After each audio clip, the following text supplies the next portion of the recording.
Ainsi, je demande pour la parole.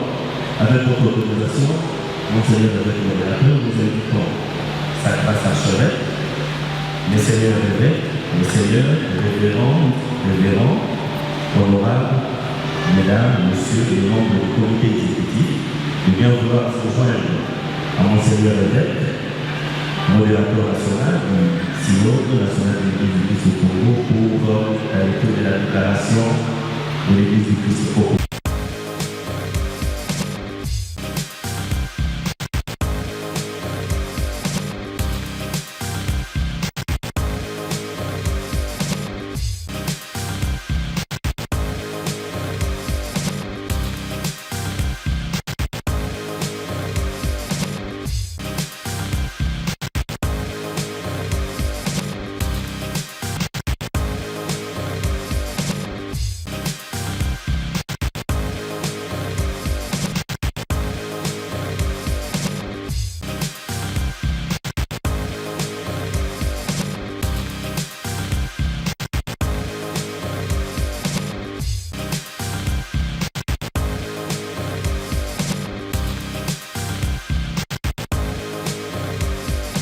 Représenté ici par les membres qui sont venus des différentes provinces, de l'Est comme de l'Ouest, du Nord comme du Sud, et même du Centre. Même ceux-là qui sont bloqués à cause de la maladie,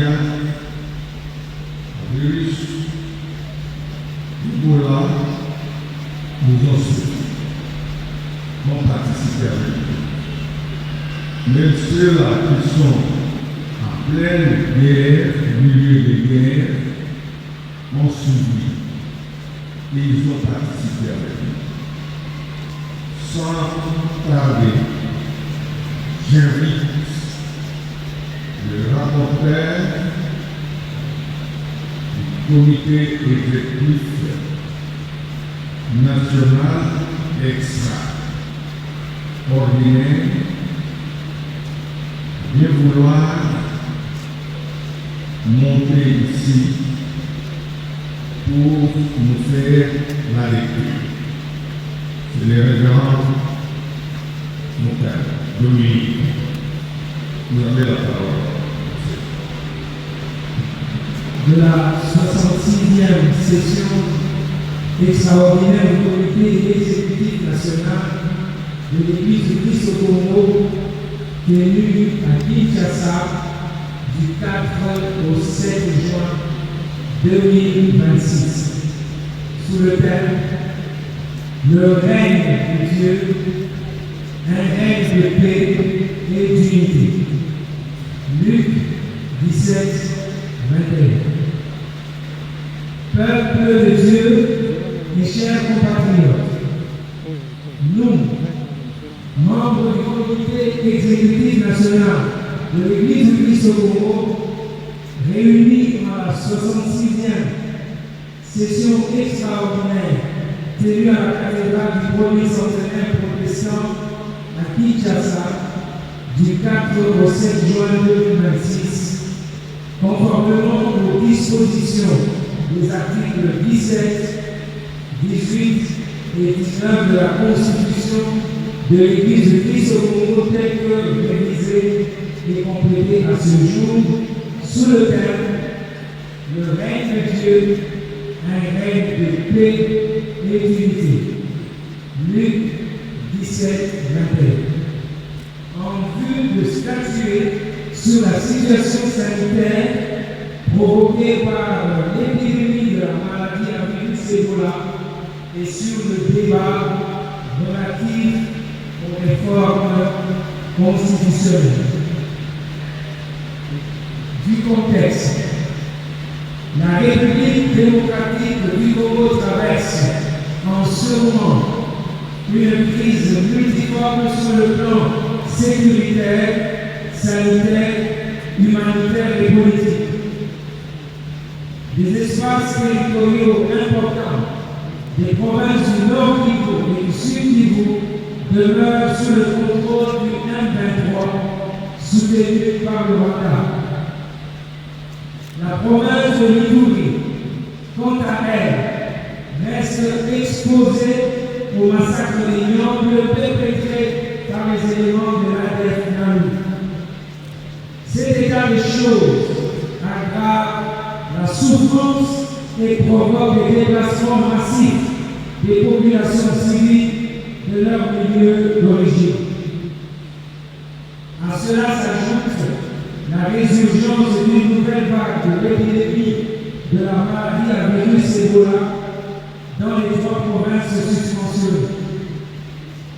Le 15 mai 2026, le ministre de la Santé publique et Prévoyance sociale a officiellement déclaré l'épidémie de la maladie à virus Ebola, MV2 en cycle dite Bundibugyo, qui est à son 17e épisode. L'épicentre de cette épidémie demeure la province de l'Ituri, plus précisément dans les zones de santé de Rwanda, Mongwalu et Bunia. Cette épidémie s'est étendue aux provinces du Nord Kivu et du Sud Kivu.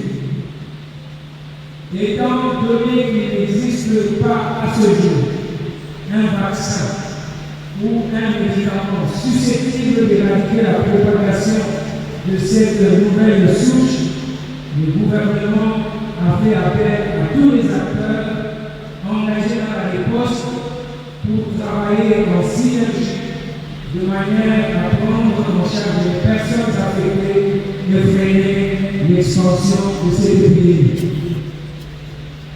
S'agissant des situations sécuritaires, plusieurs efforts sont menés au niveau national par le gouvernement et au niveau international par les organisations internationales ainsi que par les partenaires de la RDC. C'est ici qu'il faut saluer aussi bien les résolutions 2773 et 2808 du Conseil de sécurité des Nations Unies, les résolutions de l'Union africaine et de l'Union européenne, que les accords de Washington et de Doha. Seulement, l'on constate que la situation sur le terrain n'évolue pas au rythme des attentes collectives pressantes en rapport avec le rétablissement de la paix durable, la réunification du pays, la relance consensuelle du processus démocratique, voire le vivre ensemble pacifique et harmonieux. C'est dans ce contexte que s'invite dans l'opinion publique congolaise un débat bipolaire sur les réformes apportées à la Constitution du 18 février 2006. Les leaders de la majorité au pouvoir, appuyés par quelques leaders religieux et de la société civile, soutiennent l'option de changement de la Constitution. Tandis que les leaders de l'opposition, soutenus par certains leaders religieux et de la société civile, contestent cette initiative. Dans ces circonstances aussi particulières, plusieurs chrétiens protestants, ainsi que des partenaires économiques au niveau national et international, se rapprochent de l'Église du Christ au Congo pour solliciter son implication dans le cadre de ses missions pastorales et prophétiques, conformément aux Saintes Écritures. 2 Corinthiens 5, 18. Car la manière dont ce débat est perçu dans l'opinion publique est approuvée par certains compatriotes. La façon dont les initiatives de masse se multiplient sur le terrain et les conditions d'occupation de certains territoires du Nord Kivu et du Sud Kivu montrent qu'il il y a risque de sortir du cadre de l'exercice démocratique pour sombrer dans des actes de gravité extrême. C'est ainsi que le président national de l'Église du Christ au Congo a convoqué en session extraordinaire ce présent comité exécutif afin de proposer à la nation une solution adéquate et objective. De l'action entreprise par le comité exécutif national. Au cours de ces travaux, le comité exécutif national a opté pour une approche de dialogue démocratique basée sur l'écoute, la tolérance, le discernement et l'analyse objective des opinions des uns et des autres. Une preuve que les Congolais sont capables de se mettre autour de la table et échanger sur les questions d'intérêt national. Car rien ne doit être indigne à la discussion démocratique dans le respect de nos différences quand il s'agit de l'intérêt supérieur de la nation. C'est pourquoi, devant le deuxième programme de l'Église du Christ au Congo, les leaders des deux tendances ont été invités pour présenter démocratiquement leurs positions respectives.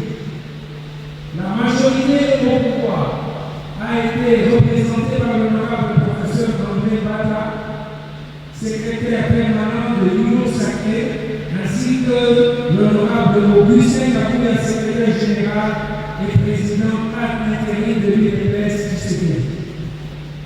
En revanche, l'opposition a été représentée par M.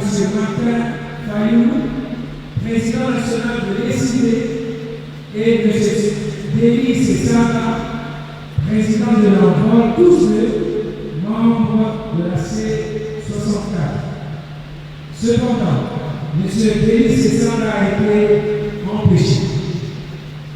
L'honorable professeur Gaspard Gondampol a été invité pour présenter sa proposition de loi sur le référendum qui poursuit la procédure législative à l'Assemblée nationale.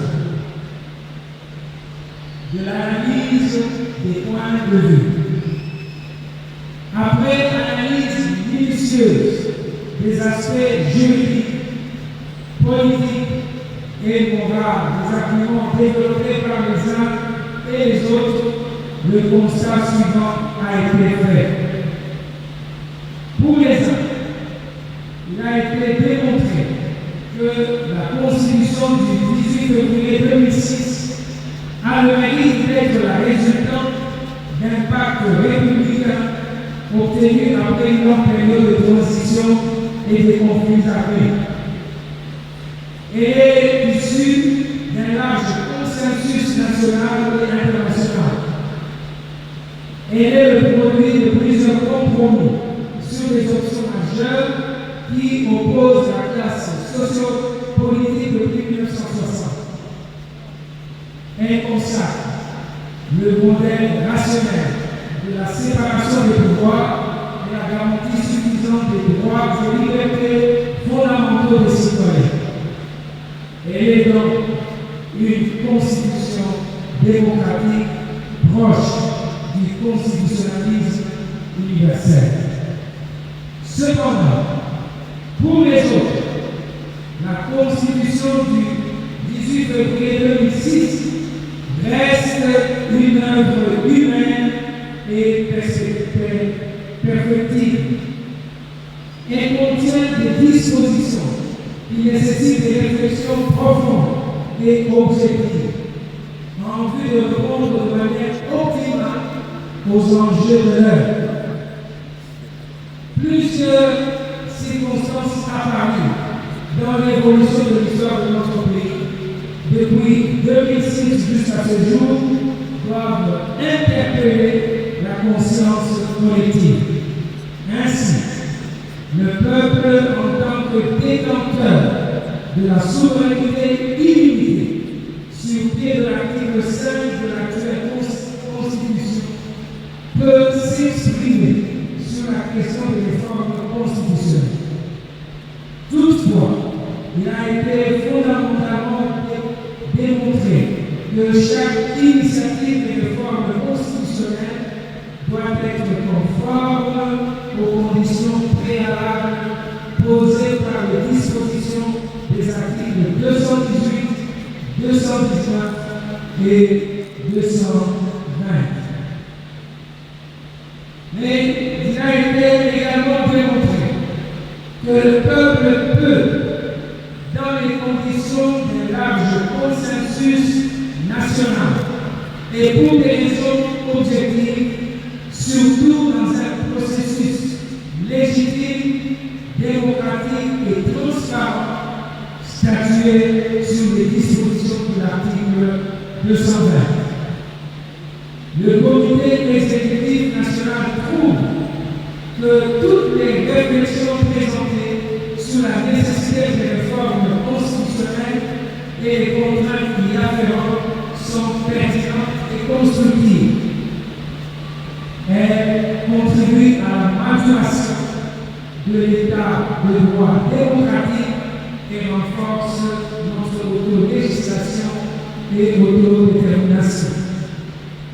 De ce qui précède, la question est donc de savoir à quelles conditions de possibilité peut-on envisager légitimement et démocratiquement une initiative de réforme constitutionnelle dans le contexte décrit ci-dessus.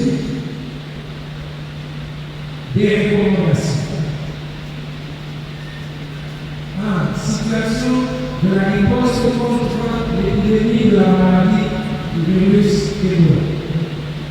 L'Église du Christ au Congo salue la réaction prompte du gouvernement qui a fait appel à tous les acteurs publics, privés, société civile, partenaires techniques et financiers pour travailler en synergie et éradiquer cette 17e vague de la maladie à virus Ebola.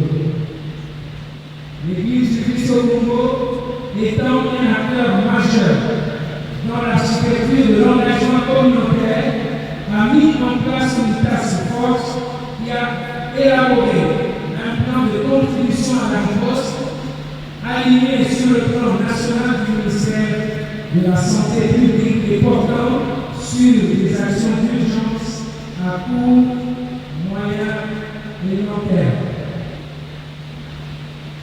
Elle est prête à collaborer avec le gouvernement et les partenaires techniques et financiers dans le cadre d'une riposte globale. Elle demande à la population de veiller au respect strict des mesures barrières pour stopper la propagation de la contamination. 2. Les réformes constitutionnelles.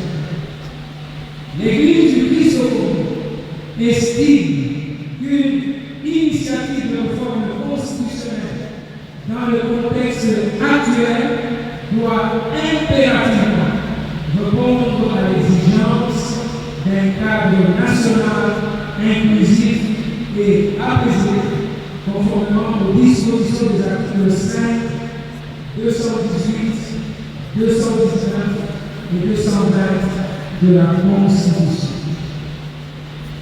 Fort de ces évidences, l'Église du Christ au Congo appelle les partis à recourir à la sagesse divine, confère 1 Roi 3, 16 à 28, et aux valeurs ontologiques africaines de l'arbre à parole. Le dialogue démocratique national et inclusif reste la voie idoine dans ce contexte précis, conformément aux résolutions 2773 et 2808 du Conseil de sécurité des Nations Unies, les résolutions de l'Union africaine et de l'Union européenne, ainsi que des accords de Washington et de Doha. Nous sommes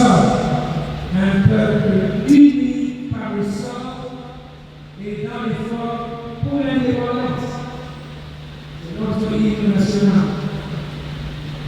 Nous avons un beau et riche pays que Dieu nous a donné.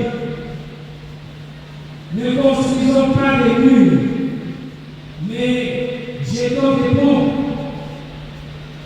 Demandons à Dieu de faire de nous des artisans de réconciliation.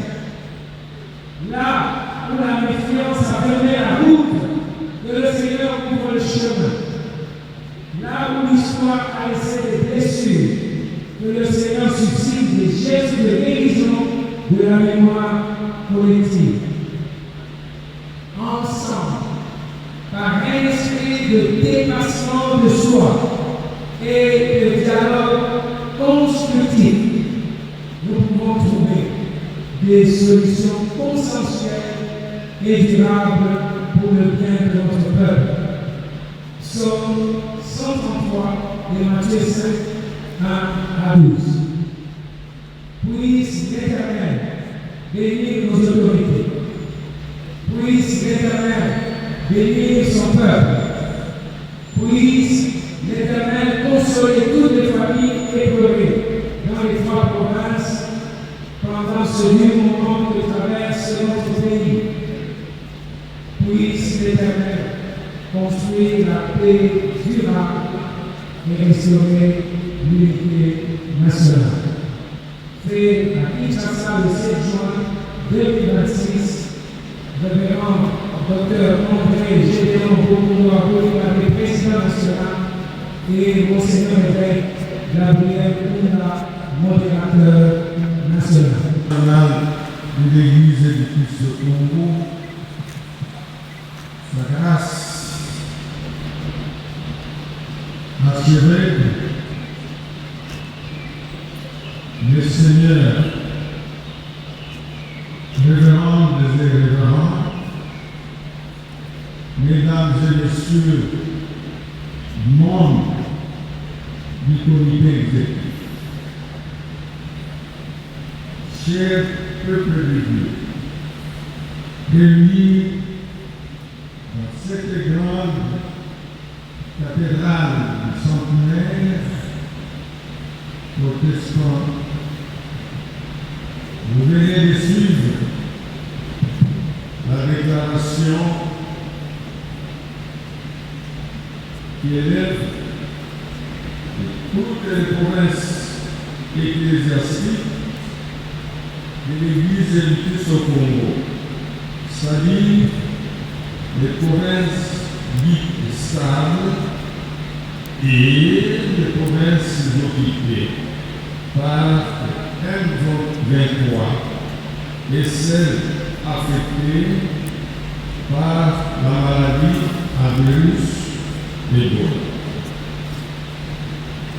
Je tiens d'abord à remercier le président de la République démocratique du Congo pour la paix, sans laquelle cette réunion, cette rencontre ne saurait pas être tenue ici à Kinshasa. Toutes les autorités de la ville province de Kinshasa qui nous ont assuré la sécurité. Nous remercions les services de la présidence nationale de l'Église du Christ au Congo, les staff, et tout le monde, en commençant par le directeur jusqu'aux derniers qui sont les sentinelles. Nous disons merci pour leur travail. Les scouts qui étaient toujours à côté de nous, les mamans qui nous ont fait mourir quand nous avions fait la nourriture et nous réclamions comme si nous étions dans la maison propre.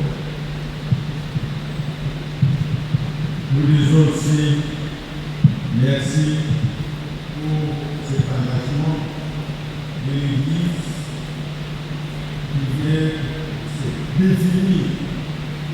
Comme nous avons toujours dit, mais nous ne laissons pas révoquer. Nous sommes une Église. Merci pour tout ça. Et maintenant,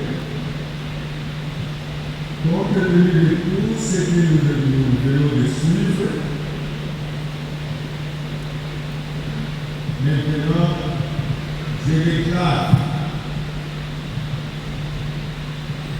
close la 66e session extraordinaire du comité exécutif de l'Église du Christ au Congo qui vient de se tenir à Kinshasa du 4 au 7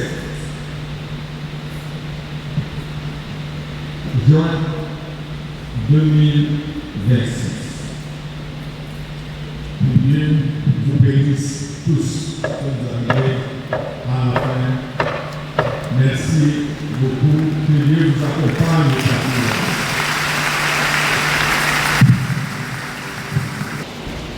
Seigneur notre Dieu,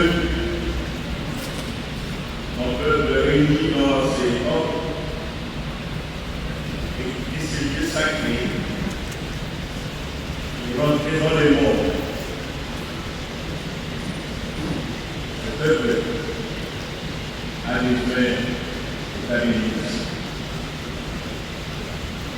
Seigneur, le Congo a besoin de ta bénédiction.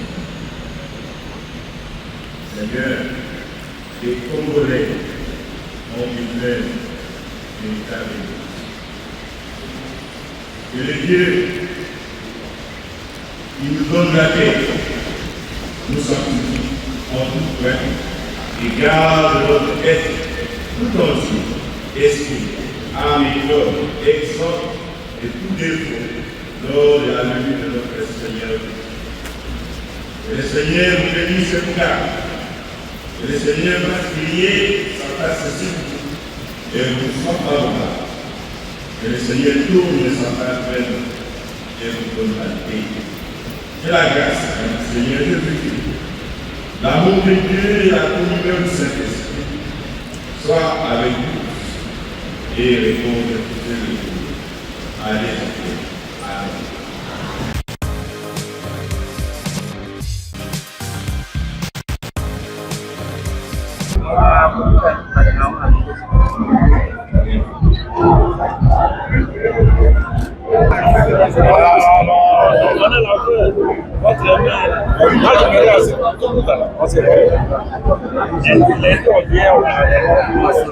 Venu ici comme membre du comité exécutif national, on vient de faire une déclaration après avoir réfléchi sur Ebola et sur les réformes constitutionnelles.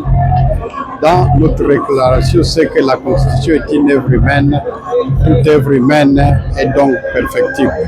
Il y a l'article 5, l'article 220, 219 et 220 que l'Église a mis en équilibre pour que les gens puissent se rencontrer et s'appuyer sur ça. Mon parti, l'ANC, membre de l'Union sacrée, et même les protestants n'ont pas dit qu'ils sont contre.